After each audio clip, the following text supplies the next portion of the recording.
Star హోమియోపతిలో kidney స్టోన్స్కి treatment ఎలా ఉంటుంది? It's a safe and gentle treatment. Kidney స్టోన్స్కి ట్రీట్మెంట్ అనేది ఇండివిజువలైజ్డ్ ట్రీట్మెంట్ ఉంటుంది. అంటే స్టోన్ సైజ్ ఎంత ఉంది, వాళ్ళ సిమ్టమ్స్ సివియారిటీ అంటే తీవ్రత ఎలా ఉంది, నొప్పి ఎలా ఉంది అనే దాన్ని బట్టి ట్రీట్మెంట్ అనేది ఉంటుంది. దీంతో పాటు వాళ్ళ మైండ్ సిమ్టమ్స్ని కూడా కన్సిడర్ చేస్తూ మెడిసిన్ సెలెక్షన్ అనేది ఉంటుంది. ఆ మెడిసిన్ ఇనీషియల్గా వాళ్ళకి పెయిన్ తగ్గేలాగా హెల్ప్ చేస్తుంది. పెయిన్ తగ్గడంతో పాటు స్టోన్ సైజ్ కూడా స్లోగా గ్రాడ్యువల్గా రెడ్యూస్ అవుతూ యూరిన్లో పాస్ అయిపోతుంది.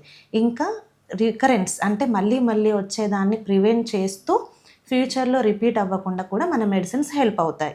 ఇంకా కొంతమంది even after surgery kidney stones తీసేసిన తర్వాత కూడా వాళ్ళకు యూరిన్ మంట కానీ లైక్ ఇన్ఫెక్షన్స్ కానీ ఏమైనా ఉన్నా కూడా మన మెడిసిన్స్తో ట్రీట్మెంట్ ఇవ్వచ్చు.